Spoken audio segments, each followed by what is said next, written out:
ഖേദകരമായ സംഭവവികാസങ്ങളിലൂടെയാണ് കടന്നു പോകുന്നതെന്നാണ് നമുക്ക് ഓരോരുത്തർക്കും അറിയാവുന്നത്. സത്യത്തിൽ ജനപ്രതിനിധികളിൽ നിന്ന് ഒരിക്കലും ഉണ്ടാവാൻ പാടില്ലാത്ത തരത്തിലുള്ള പ്രതികരണങ്ങൾ ഉണ്ടാവുന്നുവെന്നാണ് മാധ്യമങ്ങളിലൂടെ നമ്മൾ അറിയുന്നത്. അതിൻ്റെ നിജസ്ഥിതിയെ സംബന്ധിച്ച് ഒരുപക്ഷെ കാലം തെളിയിക്കേണ്ടതാണ് എന്ന് മനസ്സിലാകുന്നു. പക്ഷേ ഇത്തരത്തിലുള്ള ആരോപണം ഒരുപക്ഷെ കേരളത്തിൻ്റെ ചരിത്രത്തിലെ തന്നെ ആദ്യത്തെ സംഭവമായിട്ടാണ് നോക്കിക്കാണുന്നത്. അപ്പോൾ ജനപ്രതിനിധികൾ ഏതു തരത്തിൽ സംശുദ്ധരായിരിക്കണം, നീതിബോധമുള്ളവരായിരിക്കണം, സ്ത്രീകളോടും സഹപ്രവർത്തകരോടും എങ്ങനെ പെരുമാറേണ്ടതാണ് എന്നുള്ളതിൻ്റെ ഉദാഹരണങ്ങൾ ഇത് ഉദാഹരണങ്ങളില്ലാത്ത, സമാനതകളില്ലാത്ത ഒരു അനുഭവമായിട്ടാണ് നമ്മൾ മനസ്സിലാക്കുന്നത്. അപ്പോൾ അദ്ദേഹം ഇപ്പോൾ പാർട്ടി പുറത്താക്കി എന്ന് പറയുമ്പോൾ പോലും അദ്ദേഹം സ്വയം തീരുമാനിക്കേണ്ടതാണ്, ഞാനൊരു ജനപ്രതിനിധിയായിരിക്കാൻ യോഗ്യനായ വ്യക്തിയാണോ, പാലക്കാട് മണ്ഡലത്തെ പ്രതിനിധീകരിച്ച് ജനങ്ങളുടെ ആവശ്യങ്ങളുമായി സഹകരിക്കാൻ എനിക്ക് യോഗ്യതയുണ്ടോ എന്ന് അദ്ദേഹം സ്വയം തീരുമാനിക്കുകയും അദ്ദേഹം അതിന് സ്വയം വില്ലിങ്ങായി രാജിവെച്ച് പോവുകയും ചെയ്യണമെന്നാണ് ഞാൻ ആഗ്രഹിക്കുന്നത്. അല്ല, ഇത് സസ്പെൻഷൻ എന്ന് പറയുന്നത് ഒരു താൽക്കാലിക നടപടിയായിട്ടാണ് എനിക്ക് തോന്നുന്നത്. ഒരിക്കലും അത് ശരിയല്ല. അദ്ദേഹത്തെ ജനപ്രതിനിധിയായി നിൽക്കുമ്പോൾ ജനങ്ങളുമായി ഇടപെട്ട് ധാരാളം കാര്യങ്ങളുമായി പ്രവർത്തിക്കേണ്ടതുണ്ട്. മണ്ഡലത്തിൻ്റെ പുരോഗമനമായ പ്രവർത്തനങ്ങളിൽ ഇടപെടേണ്ട ഒരാളാണ്. നിത്യമായി മണ്ഡലത്തിൽ പ്രവർത്തിക്കേണ്ട ഒരാളാണ്. അദ്ദേഹം ഇങ്ങനെ ഒഴിഞ്ഞു മാറി നിൽക്കുക, സസ്പെൻഷനിലായി നിൽക്കുക, പാർട്ടിയുമായി മാറി നിൽക്കുക എന്നൊക്കെ പറയുന്നത് ഈ മണ്ഡലത്തിലെ ജനങ്ങളെ സംബന്ധിച്ചിടത്തോളം അത്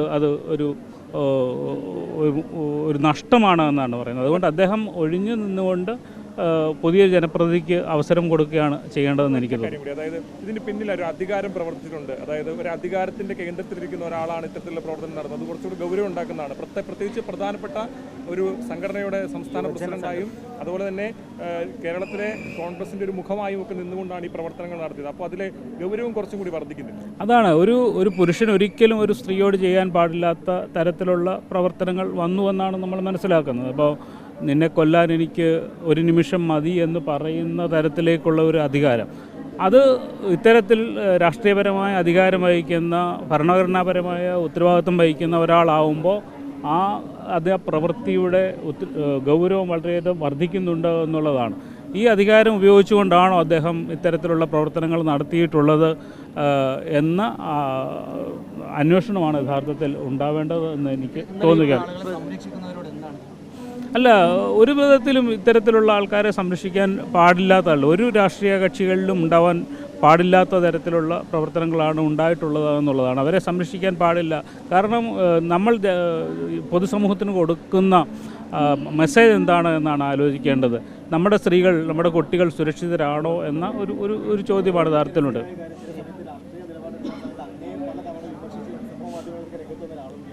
അല്ല, അത് എന്നെ വിമർശിക്കുന്നു എന്നുള്ളതൊരു വലിയ കാര്യമല്ല. അദ്ദേഹം സ്വയമാണ് ആലോചിക്കേണ്ടത്. ഞാൻ പൊതുപ്രവർത്തനത്തിൽ നിൽക്കുന്ന ഒരാളാണ്, ഞാൻ സംശുദ്ധി പാലിക്കേണ്ടതല്ലേ, ഞാൻ അയാളെ സ്നേഹിച്ച പെൺകുട്ടികളോട് ഇങ്ങനെയാണോ പെരുമാറേണ്ടത്, ഞാൻ ചെയ്തത് നീതിപൂർവമാണോ എന്ന ആലോചന അദ്ദേഹമാണ്. എന്നെ വിമർശിച്ചു എന്നുള്ളതൊരു പ്രശ്നമാണ്. പ്രതിപക്ഷ നേതാവ് പറയുന്നത് ഈ CPM ഉൾപ്പെടെയുള്ള പാർട്ടികൾ, ഈ മുകേഷ് ഉൾപ്പെടെയുള്ള MLA-മാർക്കെതിരെ ഒക്കെ അവരെ സംരക്ഷിക്കുന്ന നിലപാടാണ് എടുത്തത്. ഞങ്ങൾ എടുത്തത് വലിയൊരു കാര്യമാണ്, വലിയൊരു നടപടിയാണ് എന്നുള്ള തരത്തിലാണ് ഇതിനെ ചിത്രീകരിക്കുന്നത്.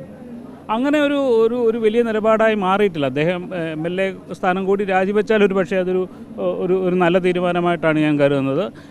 കോൺഗ്രസ് ഇത്രയെങ്കിലും തീരുമാനം എടുത്തതിലെ ഞാൻ അഭിനന്ദിക്കുകയാണ് അദ്ദേഹത്തെ പ്രാഥമിക തലത്തിൽ. പക്ഷേ അതൊരു ജനങ്ങളുടെ കണ്ണിൽ പൊടിയിടുന്ന നടപടിയായി കുറച്ച് കഴിയുമ്പോൾ ഇതെല്ലാം തേഞ്ഞു മാഞ്ഞു പോകുമ്പോൾ വീണ്ടും അദ്ദേഹത്തെ അതിലേക്ക് കൊണ്ടുവരാനുള്ള ഒരു ശ്രമമാണോ എന്ന് ഞങ്ങൾക്ക് സംശയിക്കേണ്ടിയിരിക്കും. ഒറ്റ കാര്യം കൂടി മാത്രം, അതായത് കേരളത്തിലെ ഏറ്റവും പ്രധാനപ്പെട്ട ഒരു വിഷയമായിട്ടാണ് താങ്കൾ ഇത് ഉയർത്തിയത്. ആവർത്തിക്കാത്തപ്പെടാത്തൊരു സാങ്കേതികമാണ്. നിരവധിയായിട്ടുള്ള രാഷ്ട്രീയ ആരോപണങ്ങൾക്ക് മുമ്പ് ഇങ്ങനെ ഉണ്ടായിട്ടുണ്ട്. പ്രത്യേകിച്ച് CPM-നും കോൺഗ്രസിനെതിരെ തന്നെ മുമ്പ് ഉണ്ടായിട്ടുണ്ട്. ഇതിൽ ഏറ്റവും പ്രധാനപ്പെട്ട ആരോപണമായി അല്ലെങ്കിൽ മുമ്പുണ്ടാവാത്ത ആരോപണം എന്ന് പറയാൻ തോന്നുന്നത് എന്തുകൊണ്ടായിരിക്കും? തീർച്ചയായിട്ടും ഒരു സ്ത്രീയോട് എങ്ങനെയാണ് പെരുമാറിയത് എന്ന അദ്ദേഹത്തിൻ്റെ ചാറ്റുകളും, അദ്ദേഹത്തിൻ്റെതെന്ന് പറയപ്പെടുന്ന ചാറ്റുകളും സംഭാഷണങ്ങളും മാത്രം കേട്ടാൽ മതി. ഒരിക്കലും ഒരു ജനപ്രതിനിധിയല്ല, ഒരു സാധാരണ മനുഷ്യൻ പോലും പറയാൻ പാടില്ലാത്ത വാക്കാണ് നിന്നെ കൊല്ലാൻ എനിക്ക് ഒരു നിമിഷം പോലും വേണ്ട എന്ന് പറയുമ്പോൾ ആ മനുഷ്യൻ്റെ മനസ്സെന്തായിരിക്കുമെന്നാൽ ആ ഒറ്റ വാക്ക് മാത്രം മതി അദ്ദേഹം രാജിവെച്ച് പോകാനെന്നാണ് ഞാൻ കരുതുന്നത്. Okay, thank you.